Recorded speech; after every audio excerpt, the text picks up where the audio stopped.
우리 말씀 함께 보겠습니다. 갈라디아서 3장 19절부터 29절 말씀입니다. 여러분들, 몸이 아프면 증상이 나타납니다. 열이 날 때도 있고요, 기침이 날 때도 있습니다. 이러한 증상이 나면 의사에게 갑니다. 그리고 의사에게 가면 진단을 받게 되죠. 자, 두 가지입니다. 증상과 진단. 몸이 아파요, 열이 나요, 기침을 해요. 그 증상, 그로 인한 의사로부터의 진단, 이러한 당신의 문제가 있는 것 같습니다. 그러나 증상과 진단 자체가 병을 낫게 하지는 못합니다. 그러나 증상이 나타나지 않는 경우는 굉장히 고약합니다. 그렇죠? 아프지 않았으면 좋겠잖아요. 근데 아프지 않은, 즉 고통이나 증상이 나타나지 않으면 나중에 그 병을 뒤늦게 발견해서 아예 손도 못 댑니다. 몸은 아프지만 증상 뭘까요? 은혜입니다. 여러분들, 진짜 은혜입니다. 여러분들, 지금 뭐가 드러났잖아요. 은혜입니다. 사춘기 때 안 드러나는 아이들이 있어요. 근데 그게 사춘기 없이 지나가는 것이 아니라 드러나지만 않을 뿐 안에 이게 계속 잠재되어 있는 겁니다. 어떤 방식이든지 드러나야 우리가 개선의 여지가 있습니다. 증상, 의사의 진단, 그러나 그것은 그 병을 고칠 수 있는 능력은 없어요. 그러나 그 모든 것들이 필요한 이유는 그것을 치유하고 그것들을 회복하게 하는데 적절한 수단으로 가도록, 그리고 다가가도록 만들기 때문에 그것들은 굉장히 유효한 겁니다. 꼭 필요한 겁니다. 다시 얘기하면, 자, 이 얘기를 말씀 왜 드리냐면, 율법, 그러니까 우리는 지금 사도 바울이 사람들이 오해하지 않기를 원하는 것 같아요. 왜냐하면 유대주의의 그 율법주의, 유대교의 율법주의와 싸우고 있기 때문에 그 율법은 다 쓸데없는 거다라고 오해할 수 있겠죠. 그러니까 사도 바울의 로마서 6장과 또 갈라디아서의 흔적들을 보면 믿음으로 구원받는다라는 사실에 도취된 크리스찬들이 자칫 잘못하다가는 이렇게 살아갈 수 있겠구나라는 모습들이 로마서 6장에 나타나고, 죄 가운데 은혜를 더하게 하려고 죄 가운데 거하겠느냐. 그리고 두 번째는 그 사도 바울의 우려가 공동서신서에 여지없이 나타납니다. 믿는다고는 이야기하는데, 믿음으로 구원받았다고는 이야기하는데 말도 거칠고, 그다음에 세상은 여전히 따라가려고 하고 있고, 공동체 안에 차별은 있고, 그게 조금 이상하단 말이죠. 그래서 공동서신서에 야고보서, 베드로전서, 이번 주는 베드로후서입니다.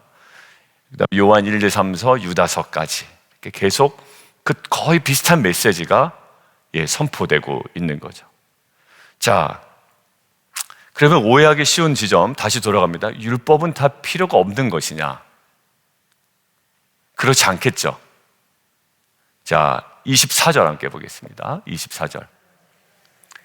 저는 24절에서 유기적 관계다라고 정리해봤습니다. 맞죠? 굉장히 유기적 관계입니다. 율법이 필요 없다라고 사도 바울 절대 주장하지 않습니다. 율법 너무 필요하다. 율법이 초등교사가 됐다. 그래서 우리로 하여금 어디에요? 믿음으로 어디에? 그리스도께 인도했다라는 거예요. 그러니까 이 증상이 없었으면 우리가 적절한 치료로 인도받지 못했겠죠. 왜? 증상이 나타나지 않으니까. 내가 아픈 줄도 모르고 죄인인 줄도 몰라요. 그리스도의 십자가 은혜가 필요한 줄도 몰라요. 근데 여러분들 아파야지 됩니다. 여러분들 책 제목 아시죠? 아픈 만큼, 그리고 아파야 성숙해지는 거예요.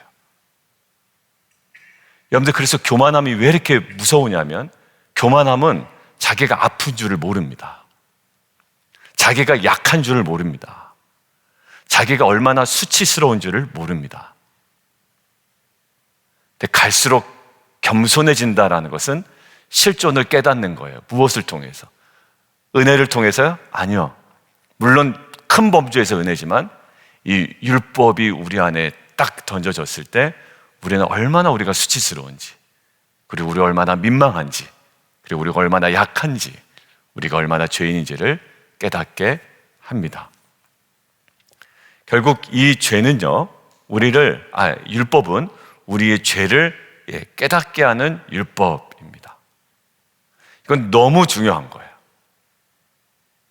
증상이 나타나는 것만큼 중요한 것이었습니다. 우리 최영성 권사님 사실 아프신데 뭐가 문제냐면 증상은 있었는데 정확한 원인이 드러나지 않아서 굉장히 힘들었단 말이에요. 그래서 미셸 집사님이 이 병원, 저 병원, 의사, 다양한 검사들을 예약했는데 하나하나씩 조금씩 이제 원인이 드러나니까요. 그러니까 이 원인이 드러난다라는 것, 뭔가 진단을 받는다는 것, 이제 어떻게 적절한 치료로 갈 수 있는 하나의 중요한 모판이 생긴 거잖아요. 죄를 깨닫게 하는 율법, 결국 19절 한번 보실까요? 그게 정확하게 나와 있죠. 한번 읽어보겠습니다. 시작.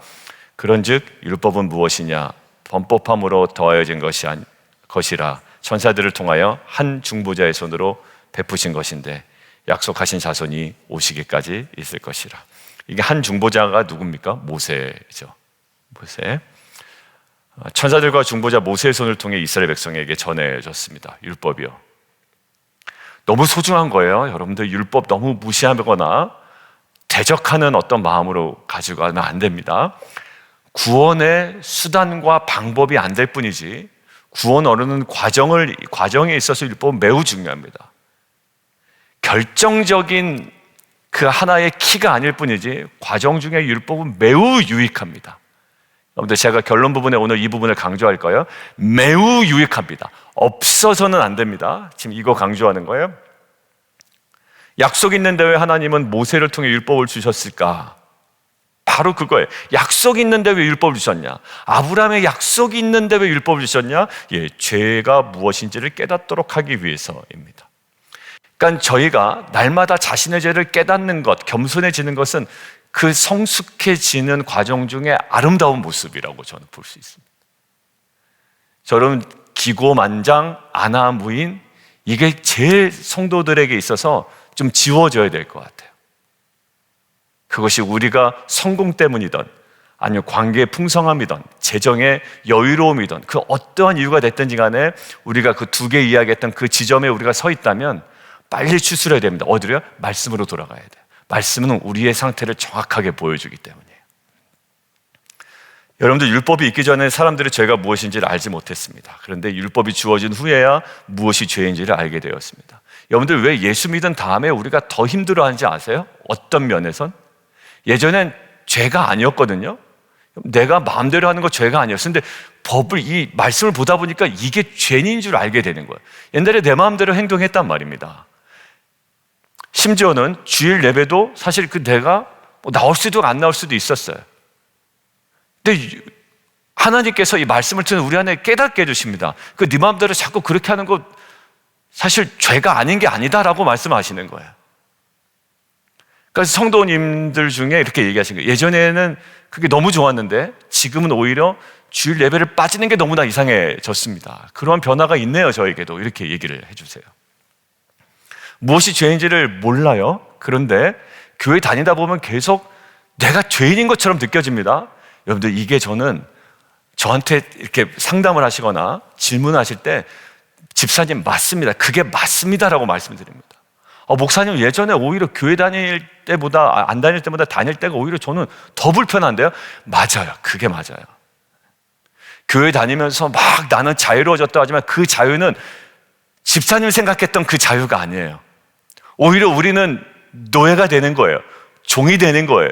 그리스도를 덧입는 거예요. 여러분들 그래서 불편해진 겁니다. 그 불편함은요 세상과의 관계 속에서의 불편함이지 주님과의 관계 속에서의 불편함은 아닙니다.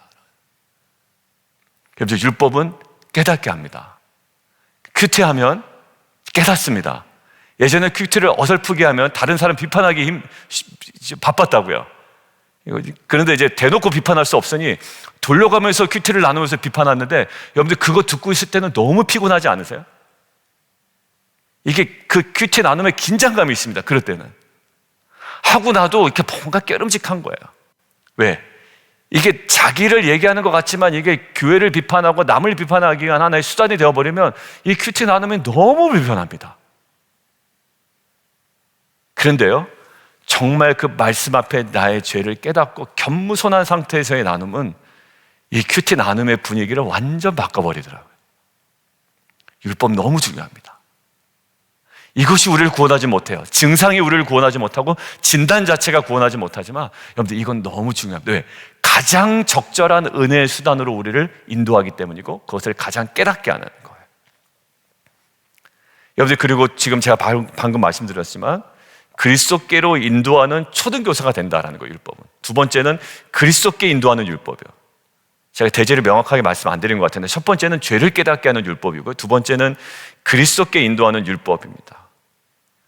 왜 그러냐? 율법은 자기 자신이 얼마나 죄인인지를, 수치스러운 인간인지를 깨닫게 해서 자신에 대한 희망과 기대를 포기하도록 만듭니다. 아, 이게 기댈 게 없구나, 스스로에게. 그래서 어디로 인도해요? 그 어떠한 행위와 노력과 수고로도 거룩하신 하나님 앞에는 죄악으로 더러워졌고 하나님이 인정하시는 의의 수준으로 내가 다다를 수 없기 때문에 정말 어찌 보면 더 힘든 거예요. 아까 그 집사님이 얘기했듯이. 그런데 그 율법은 그래서 우리를 어디로 인도하게 하냐면 그리스도께로 인도합니다. 세상 살아보니 안 되는 거예요, 뜻대로. 그때 언제 옵니까? 어디로 가요? 예, 교회에 나오시는 분도 있고 자신의 연약함을 고백하면서 이제 기도라도 부탁하시는 정도까지 가는 거예요. 여러분들 절대 기도 부탁 안 하시더라고요. 제가 기도 제목 좀 하려고 해도 안 줘요. 저는 두 가지 심리가 있다고 해요. 첫 번째 심리는 미안해서, 정말 미안해서.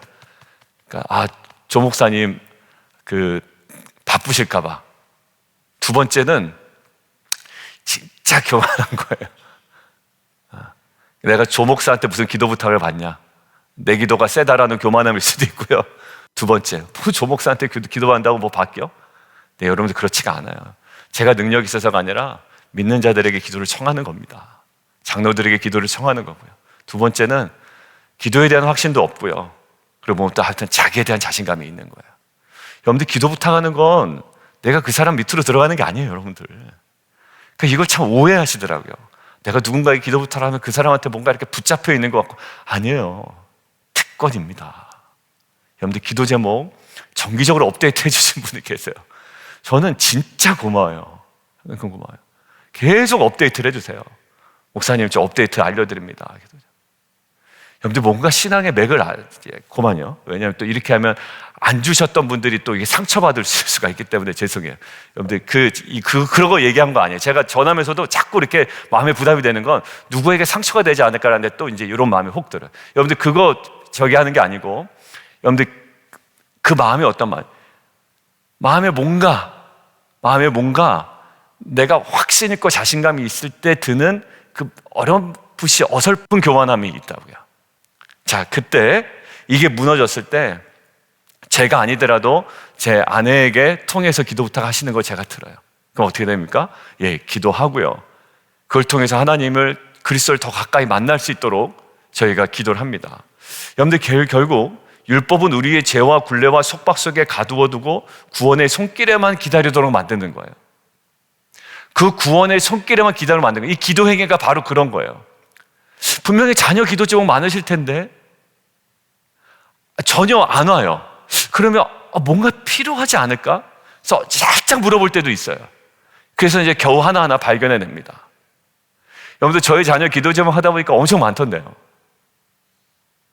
근데 저한테 오픈하고 싶지 않다라는 것도 저는 사실 목회자로서 기분은 별로 안 좋아요.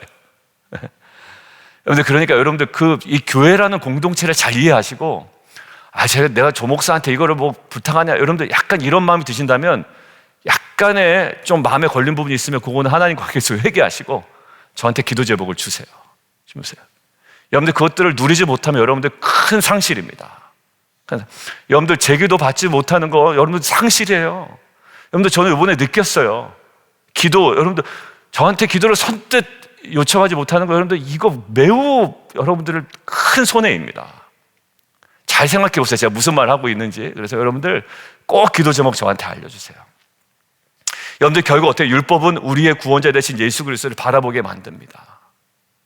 여러분들, 그리고 제가 자꾸 전하면서 마음에 걸리는 게, 그래서 오늘 주면 내가 꼭 오늘 목사님 얘기해서 주는 것처럼 보이고 내가 좀 이상한 사람처럼 보이지 않을까? 여러분들, 신앙생활 그렇게 하지 마시고 그냥 오늘 딱 주시면 오늘 주세요. 오늘 주세요. 괜찮아요. 여러분들, 제가 이거 가지고 뭐 누구한테 얘기하겠어요? 이거 듣더니 오늘 주셨다고 그러겠어요? 여러분들, 뛰어넘으세요. 그 모든 관계 속에서. 목회자의 관계가 자꾸 그러면 안 돼요. 그러면 안 됩니다. 예. 주세요. 자, 결국 율법은 우리의 구원자 되신 예수 그리스도를 바라보게 만듭니다. 혹시 자신의 부족한 행위로 인해 하나님의 인정을 받지 못할까 두렵죠? 예수 그리스도를 계속 향해 나가는 거예요. 저는 이것을 묵상하는데 오늘 여러분들께 말씀드리고 싶은 중요한 게 하나가 있어요. 여러분들, 율법이 매우 중요하다고 그랬죠. 매우 중요해요. 저는 율법 매우 중요하다고 그랬는데, 갈라디아서 근거로 저는 요번에 다른 관점을 갖게 됐어요. 율법 매우 중요하다. 왜? 그리스도께로 인도하기 때문에. 근데 이것을 묵상하다가, 주님, 이러한 칭의와 관련된 묵상 말고 다른 거 하나만 좀 생각나게 해주세요 라고 묵상을 하는데, 어제 이게 생각이 났습니다. 시편의 119편의 말씀이에요. 고난당하는 것이 내게 뭐다? 유익이다라는 거예요. 토부, 선하다라는 거예요. 자, 율법이 뭐하다? 율법이 매우 선하다라는 거예요. 율법이 악하다 그럽니까? 아니죠. 사도 바울 그렇게 얘기하나요? 율법이 선한데 구원을 시키지는 못해. 그런데 구원을 받기 위한 과정 중에 너무 중요해. 너무 선한 거야. 율법은 우리를 그리스도께 인도하는 거야. 근데 시편 119편이 이렇게 나와 있습니다. 고난당하는 것이 내게 뭐다? 유익이다라는 거예요. 그게 뭐라고요? 토부, 선함이다라는 거예요. 왜요? 내가 그로써 그리스도의 율례를 더 깊이 알아가게 되었다라는 거예요. 그러니까 그렇게 가도록, 그리스도의 율례와 법도를 깨달아 가도록 뭐가 역사했다는 겁니까? 고난이 역사했다는 거죠. 그게 나에게 너무 유익이 됐다는 거예요. 자, 그러면서 제가 정리해 놓은 곳이 있습니다. 내게 있는 너무 아픈 일도 고난이잖아요. 여러분들의 각 가정의 기도 제목을 제가 들어보면 오히려 기도했는데 조금 더 기도한 만큼 안 되고 더 어려워지는 상황을 지금 경험하고 계신 분도 있어요. 최근에 들어보니까. 네, 여러분들, 이렇게 정리했습니다. 아픈 일도 우리가, 그리고 우리 가족이, 우리 자녀가 하나님께 더 가까이 나아가게 하는 수단이 되었다면 그것도 뭡니까? 우리에게 유익입니다. 너무 아픈데, 너무 말도 안 되는 건데, 이게 마치 율법 말도 안 되는 거예요. 우리 구원 못해요, 율법이. 그런데 그 우리를 구원하지 못하는 율법마저도 우리를 그리스도께 인도하는 가장 선함이었다면, 정말 말도 안 되고 내가 터부시하고 내가 인정하고 싶지 않는 그 가슴 아픈 고난이라는 상황도 내가 그리스도 앞으로 정말로 나아가게 하는 것이 되었다면 그것도 우리에게 선함이 됩니다. 어때? 지극히 선함이 됩니다. 네, 여러분들, 하나 기억하실 건 누구에게나 율법이 선하진 않다라는 것을 꼭 기억하세요. 그렇다면 누구에게나 고난이 선하지는 않을 거예요.